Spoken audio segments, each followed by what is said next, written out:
하나님의 은혜와 평강이 말씀을 듣는 우리 가운데 함께 하시길 빕니다. 대림절 셋째 주일입니다. 세 번째 초는 무슨 초일까요? 목자들의 초입니다. 첫 번째 초는 예언의 초, 두 번째 초는 베들레헴의 초, 세 번째 초는 목자들의 초. 그러면 네 번째 초는 천사들의 초입니다. 여러분, 기다림초를 만든다면서 무슨 의미인가요? 물으면 대답할 수 있어야겠죠? 제가 지난주에 여성교회 전국연합회 임원교육 설교를 받다가 이 기다림초를 소개하면서 기다림초의 의미와 또 순서를 얘기했더니 다들 처음 듣는다고 다들 받아 적더라고요. 야, 세상에 이런 것을 처음 듣는 분들도 많이 있구나. 우리는 귀가 따갑도록 들었는데 외우지 못하면 안 되겠죠? 네, 다시 한번. 첫 번째 초는 예언의 초, 두 번째 초는 베들레헴의 초, 세 번째는 목자들의 초, 네 번째는 천사들의 초입니다. 대림절 4주간 동안 촛불을 밝힐 때마다 우리는 이사야 예언과 그리고 복음서의 아기 나심의 본문을 읽습니다. 이 촛불을 기쁨의 상징으로 밝힙니다. 이것은 대림절 셋째 주간 고백입니다. 주께서 임하신다는 기쁜 약속으로 구원의 소망 가운데 기뻐하게 하옵소서 곧 오소서 임마누엘, 이렇게 고백합니다. 이렇게 대림절 셋째 주일의 주제는 기쁨입니다. 기쁨. 그래서 오늘은 기쁨의 등불을 밝혀라 라는 제목으로 말씀을 전하겠습니다. 지난 열흘 동안 우리 국민 모두가 다 당사자가 되어서 확인했듯이 우리 사회는 지금 커다란 진통을 겪고 있습니다. 참 우리나라 대단하지 않습니까? 해방 이후 10년마다 전쟁을 치르고 또 4.19 혁명과 쿠데타, 학살과 항쟁, 외환위기, 탄핵, 코로나 등 참 혹독하게 치러왔습니다. 10년에 한 번씩 이러한 것을 겪고 극복하는 민족 또 어디 있습니까? 이제 다시 넘어야 할 산들이 있습니다. 하나님께서 우리를 희망으로 이끌어 주시기를 간절히 소망합니다. 우리나라를 위한 기도가 필요한 때입니다. 중보기도는 아픈 사람에게만 하는 것이 아닙니다. 이 민족의 아픔을 위해서도 중병을 위해서도 여러분 깨어 기도하시기를 부탁드립니다. 그것이 바로 기쁨의 등불을 밝히는 일입니다. 오늘 본문은 선지자 이사야의 예언의 말씀입니다. 선지자의 예언은 간절한 목마름이 있습니다. 이사야의 예언은 참 특별합니다. 왜냐하면 순환절기와 성탄절기 두 절기에 두루 인용되기 때문입니다. 이렇게 선지자 이사야의 말씀이 사순절과 대림절 두 절기에 사랑받는 까닭은 하나님의 양손처럼 아픔과 기쁨, 아픔과 기쁨을 모두 품고 있기 때문입니다. 이사야 예언의 배경은 광야 같은 세상, 앞날을 예측하지 못하는 현실 속에서 행한 것이기에 더욱 빛납니다. 예언에서 가장 중요한 것이 무엇입니까? 예언자들은 하나님의 약속을 전했습니다.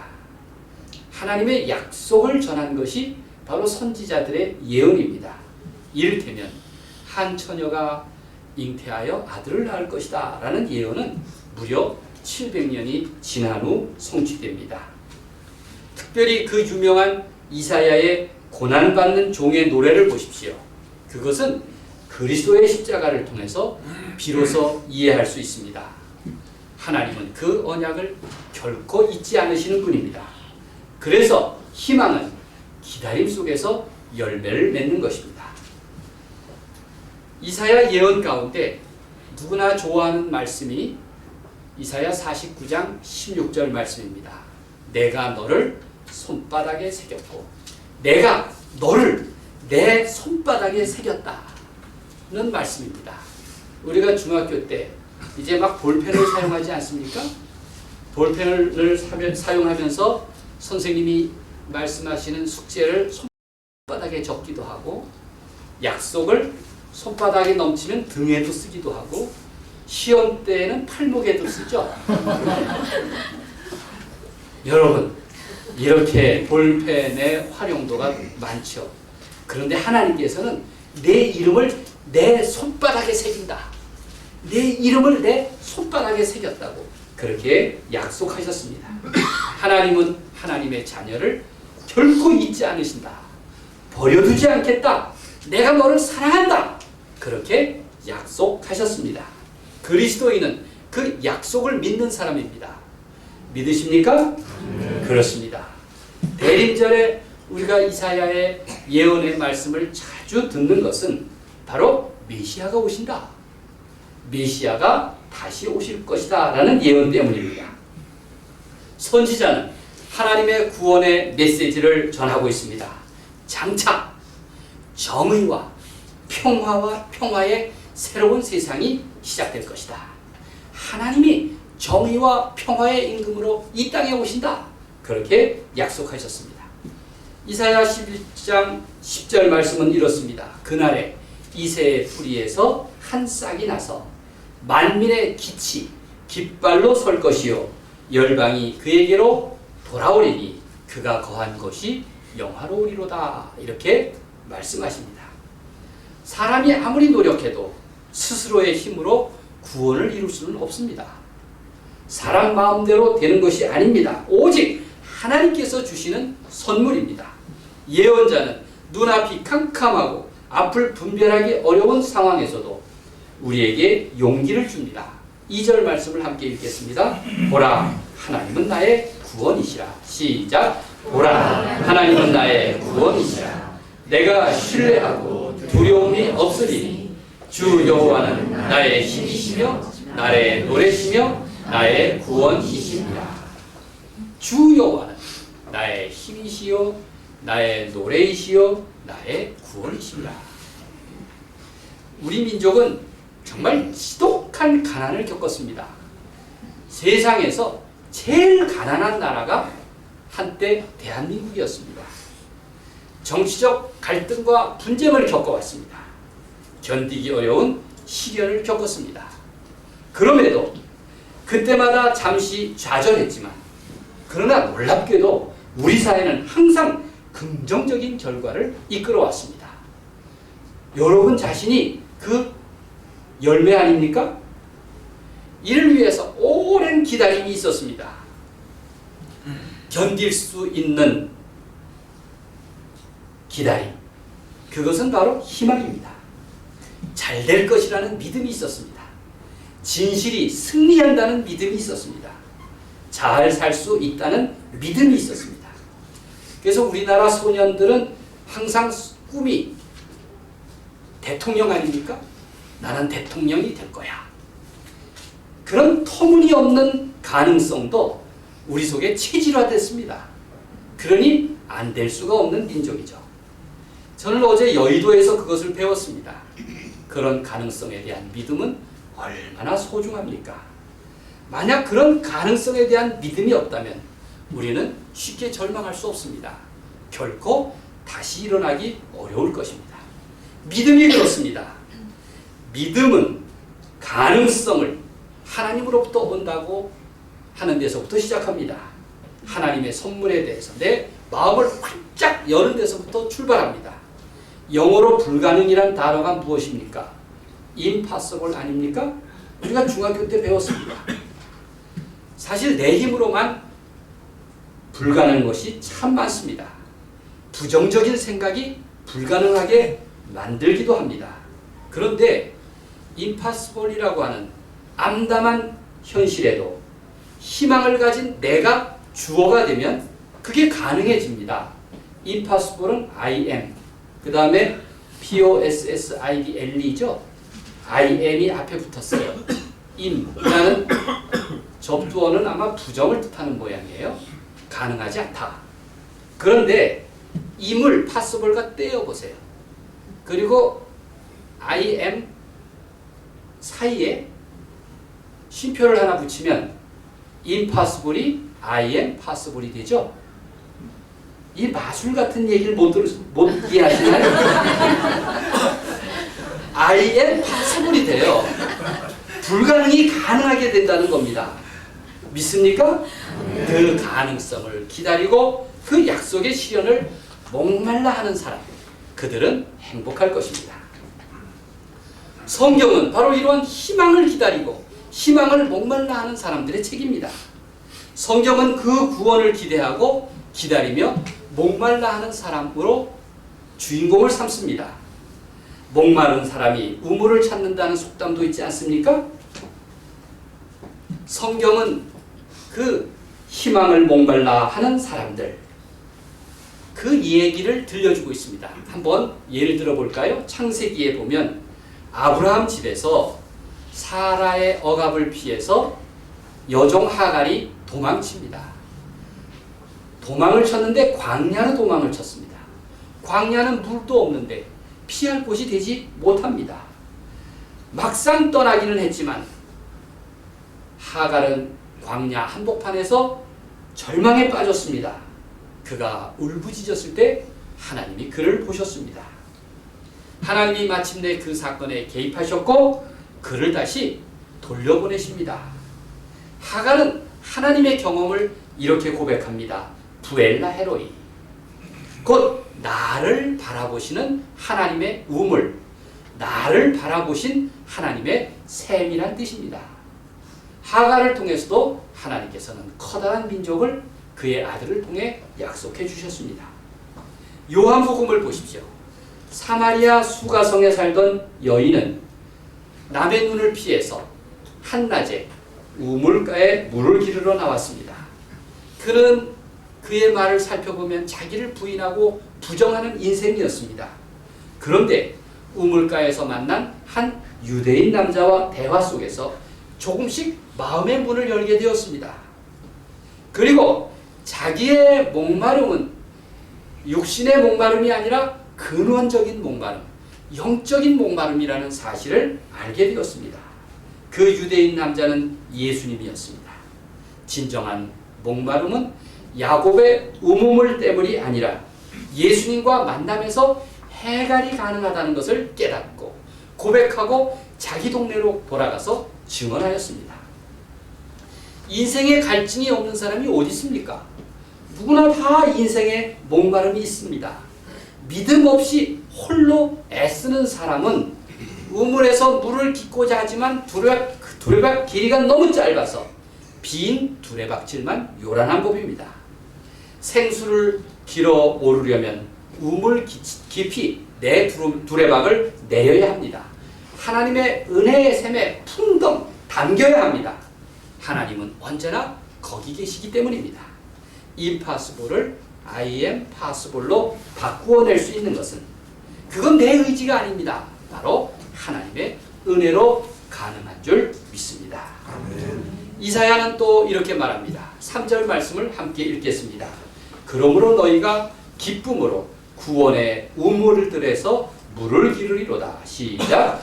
그러므로 너희가 기쁨으로 구원의 우물들에서 물을 기르리로다. 이렇게 구원의 우물, 물을 길어 올리는 것을 구원으로, 하나님의 구원으로 비유하고 있습니다. 왜냐하면 이스라엘 역사적인 경험이 있기 때문입니다. 유대인들은 3대 절기 중에 하나인 초막절에 예루살렘 동쪽 성벽 앞에 있는 기혼샘에서 물을 길어다가 성전으로 날아갑니다. 행진을 하는 것입니다. 이때 우물가로 가는 사람들은 행진하면서 노래를 불렀습니다. 그 우물은 바로 기쁨의 샘터라고 이름이 붙었습니다. 구원의 우물은 출애굽 광야에서 샘이 터졌던 기적을 떠올리게 합니다. 그들은 구체적인 역사 속에서 감사하며 노래하였습니다. 종교개혁자 장 칼뱅은 여기에서 구원의 우물은 예수 그리스도시다, 그렇게 말합니다. 성경은 샘, 우물, 시내 이러한 비유를 생명의 원천이신 하나님을 상징하는 표현으로 사용하고 있습니다. 예수님은 초막절 전통을 통해서 내가 누구인지를 말하고 있습니다. 요한복음 7장 37절에서 예수께서 서서 외쳐 이르시되 누구든지 목마르거든 내게로 와서 마셔라. 누구든지 목마르거든 내게로 와서 마셔라. 이렇게 말씀하셨습니다. 구원의 우물은 새로운 출애굽을 꿈꾸는 사람에게 가장 긴급한 요청입니다. 사람들의 목마름을 영원히 해결하실 분은 하나님이요. 또 목마르거든 내게로 와서 마셔라 말씀하셨던 예수 그리스도이십니다. 우리는 오늘 찬송가 104장을 부르면서 다시 오실 주님을 찬양했습니다. 곧 오소서 임마누엘, 오 구하소서 이스라엘. 그 포로 생활 고달파 메시아 기다립니다. 기뻐하라. 이스라엘 곧 오시리라. 임마누엘. 사람들은 자유와 해방을 목말라 합니다.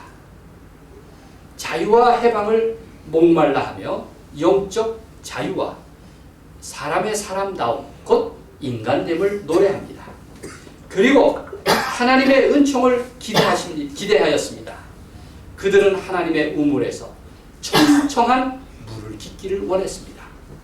예를 들어서 나치 독일의 죽음의 수용소로부터 희망을 찾았던 유대인들이나 1960년대 미국 흑인 해방 운동을 주도한 흑인들은 똑같이 구원의 우물가에서 노래를 불렀습니다.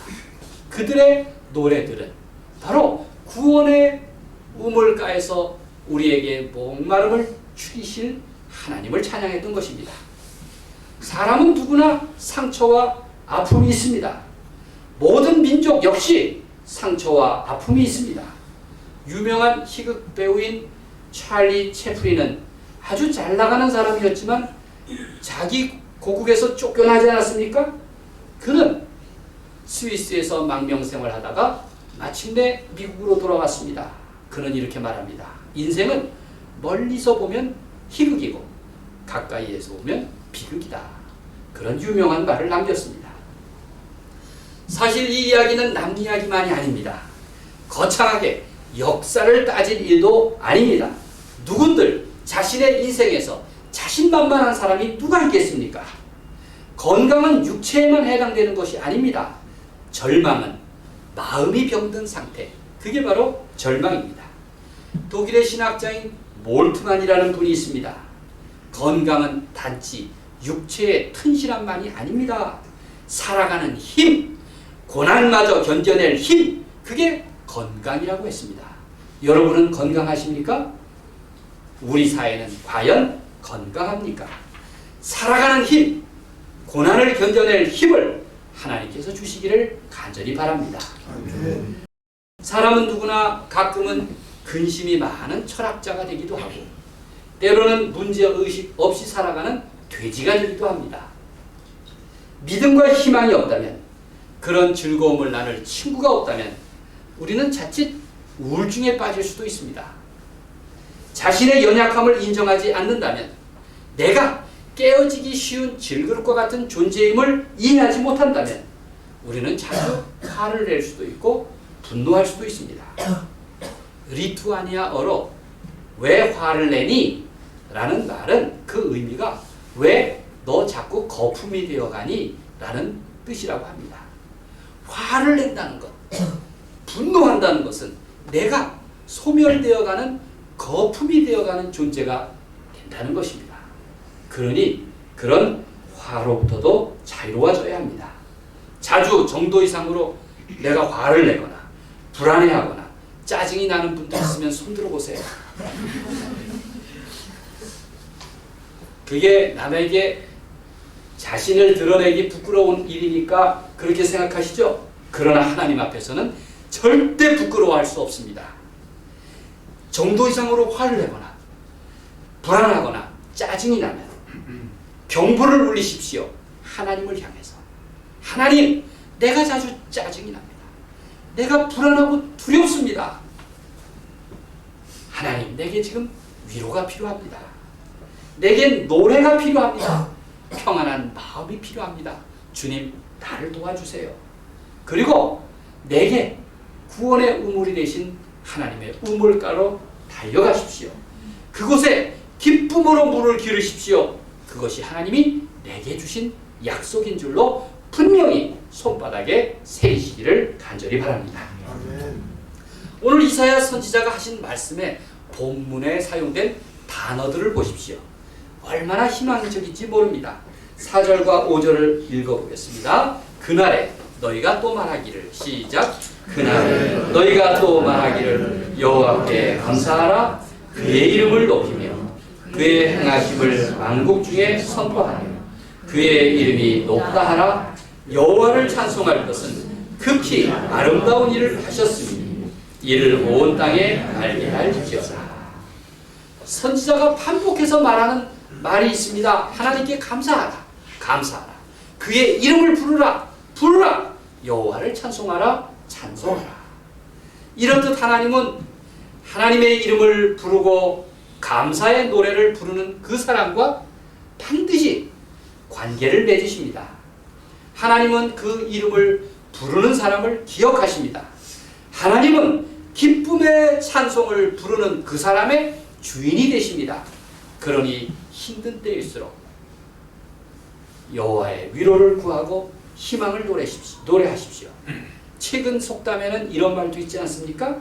비록 새우잠을 자더라도 고래 꿈을 꿔라. 새우잠을 자더라도 고래 꿈을 꿔야 합니다.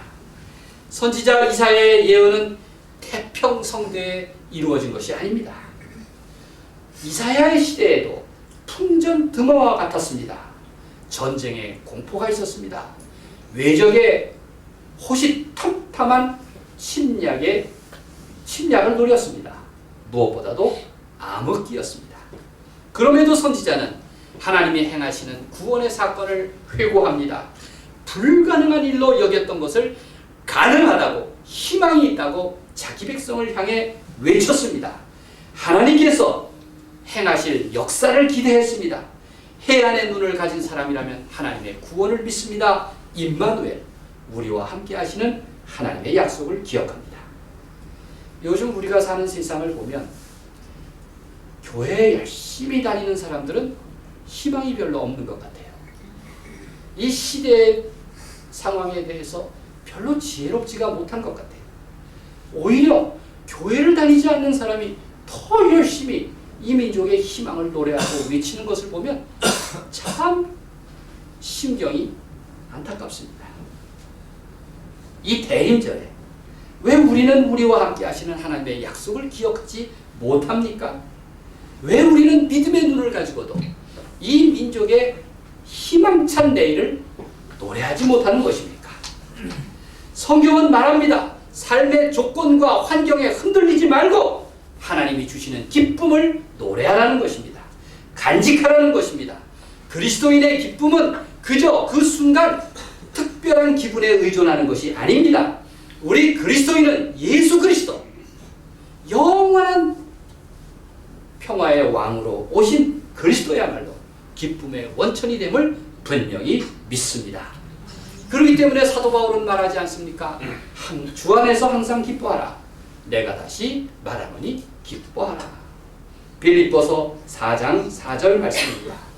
기쁨의 근거는 우리 주님이 가까이 오신다는 말씀입니다. 이러한 소망은 모든 사람에게 위로를 주시고 관용을 베푸는 힘을 제공합니다. 하나님께서 주시는 이러한 기쁨과 평화는 보호벽처럼 나를, 우리 그리스도인을 예수 그리스도 안에서 감싸주실 것입니다. 그러니 우리는 희망을 회복해야 합니다. 누구보다도 먼저 앞서서 등불을 높이 들어야 할 것입니다. 요즘 뉴스를 듣자니 걱정거리가 있습니다. 여러분, 제가 1982년도 겨울에 저 봉천동 현대시장에서 행상을 한 얘기 기억하시나요? 제가 겨울방학 2달 동안 그 봉천동에 가장 가난한 사람들이 사는 동네에서 행상을 했습니다. 제가 신학생이니 모름지기 목사가 될 사람이니 가난한 사람들의 삶을 이해하고 배워야 된다. 그래서 귤 장사, 사과 장사를 했습니다. 제가 이래봬도 사업가로 출발한 사람입니다. 그러다 보니까 그 경험이 시장을 다닐 때마다 장사가 안 되는 사람 늘 관심 있게 바라보게 되고 시장에 가서 물건을 팔아주는 일에 아주 익숙해졌습니다. 요즘 텔레비전에서 걱정되는 것은 연말 회식이 줄어들어서 자영업자들이 어렵다는 얘기입니다. 제가 다니면서 식당마다 들를 수도 없고 참 안타까운 일입니다. 야, 이게 아마 비상한 전국 탓이기도 할 것입니다. 이제 상황이 달라졌으니 여러분 우리 사회가 좀 건강한 웃음을 회복했으면 좋겠습니다. 연말에 일부러 약속도 잡으시고 외식도 좀 하십시오. 이맘때면 서로 듣기 좋은 말로 덕담도 하고 격려도 하지 않습니까? 흔히 건배사라는 말도 합니다. 제가 건배사를 가만히 들어보면 그게 다 희망을 담고 있더군요. 나이가 점점 들어가는 사람들은 이렇게 외친다고 합니다. 해당화! 해를 거듭할수록 당당하고 화려하게 삽시다. 그렇게 서로 덕담을 합니다.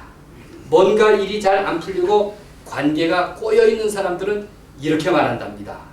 통통통 의사소통, 운수대통, 만사형통. 그렇게 말합니다. 여러분들은 건배사할 기회가 없으신 모양이에요. 요즘 광장에서 외치는 출정식 같은 건배사도 있답니다. 나가자! 나라를 위하여. 가정을 위하여. 자신을 위하여. 참 좋은 일인 것 같습니다. 저는 마음에 들어하는 것이 하나 있습니다. 재건축입니다. 재건축. 날마다 자기 자신을 향해서 이런 구호를 외치며 살면 좋겠습니다. 재건축. 재미있고 건강하게 축복하며 살자. 재미있고 건강하게 축복하며 살자는 덕담입니다.